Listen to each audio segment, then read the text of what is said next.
နန်းတော်ထဲမှာတရေ6တဲ့ဆိုတဲ့ကောလာဟာလတွေရဲ့အမှန်တရားကိုဖော်ထုတ်ဖို့မိန်းကလေးဟာတကောင်ရံအချိန်မှာဗုဒ္ဓရုပ်ပွားတော်တဆူထဲမှာပုံအောင်နေခဲ့ပါတယ်။ဒါပေမဲ့သူမအထဲကိုဝင်လိုက်တာနဲ့ရုပ်ပွားတော်ဟာရုတ်တရက်ပြင်းထန်စွာတုန်ခါလာပါတော့တယ်။သူမရဲ့ခင်မုန်းဖြစ်သူဟာထိတ်လန့်တကြားနဲ့အပြေးလွှားရောက်လာခဲ့ပါတယ်။သူမြင်လိုက်ရတာကတော့အဖြူရောင်ပိတ်စနဲ့ဖုံးအုပ်ထားတဲ့အလောင်းတစ်ခုပါပဲ။သူ့ဇနီးတည်ဆုံသွားပြီလို့ထင်မှတ်ပြီးသူဟာတုံရင်ရင်နဲ့အလောင်းကိုဖွင့်ကြည့်ဖို့လက်လန့်လိုက်ပါတယ်။အဲ့ဒီအချိန်မှာပဲသူ့ဇနီးရဲ့အတန်ဟာသူ့နောက်ကနေထွက်ပေါ်လာခဲ့ပါတယ်။လွန်ခဲ့တဲ့2ရက်ကနန်းတော်အဆောင်တအူးဟာသွေးတွေအကုန်စုပ်ထုတ်ခံထားရပြီးမန်မီရုပ်အလောင်းလိုခြောက်ကပ်နေတာကိုတွေ့ရှိခဲ့ရပါတယ်။လူတိုင်းကနန်းတော်ထဲမှာသွေးဆုပ်ဖုတ်ကောင်6လန့်တက်ဖြတ်နေတယ်လို့ယုံကြည်နေကြပါတယ်။လူတိုင်းဘေးကင်းစေဖို့အတွက်မိဖုရားကြီးကနန်းတော်ကိုစောင့်ရှောက်ဖို့အဆောင်ရောက်20ကိုတာဝန်ပေးခဲ့ပါတယ်။ဒါပေမဲ့အဲ့ဒီညမှာပဲနန်းတော်ဆောင်ထဲမှာအော်ဟစ်တန်တွေထပ်မံပဲ့တင်ထက်သွားခဲ့ပြန်ပါတယ်။အဆောင်တိုင်းဟာသွေးတွေအကုန်စုပ်ထုတ်ခံထားရတာကိုတွေ့ရှိခဲ့ရပါတယ်။မိဖုရားကြီးဟာအဲ့ဒီညကတဦးလေးသောအသက်ရှင်ကျန်ရစ်တဲ့အစီကံမလေးကိုမေးမြန်းခဲ့ရမှာတော့အဲ့ဒီအစီကံမလေးဟာစကားမပြောတတ်တဲ့စွန့်ဖြစ်နေပြီးလက်နှစ်ဖက်စလုံးဖြတ်တောက်ခံထားရတာကို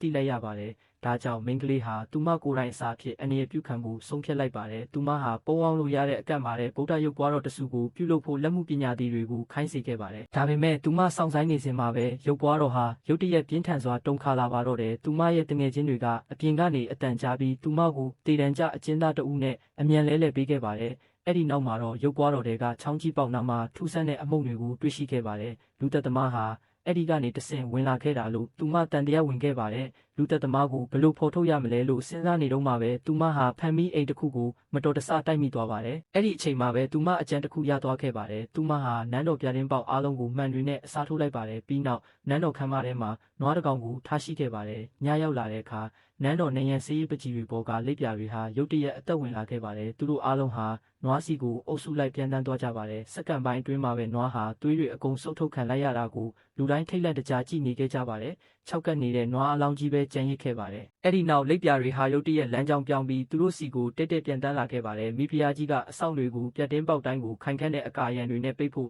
ချက်ချင်းအမိန့်ပေးခဲ့ပါတယ်။လူတိုင်းကတကယ့်တရခံဟာဘသူဖြစ်မလဲလို့ဆွေးနွေးနေကြတော့မှပဲသွေးဆုပ်လက်ပြတကောင်ဟာမိဖုရားကြီးရဲ့လက်ဖက်ရည်ခွက်ထဲမှာရုတ်တရက်ပေါ်လာခဲ့ပါတယ်။အစီခံမလေးကတော့အနားမှာရက်ပြီးမိဖုရားကြီးကိုတက်စိုက်ကြည့်နေခဲ့ပါတယ်။ဒီကိစ္စတွေအားလုံးရဲ့နောက်ွယ်မှာဘသူရှိနေတယ်လို့တင်ထင်ပါသလဲ။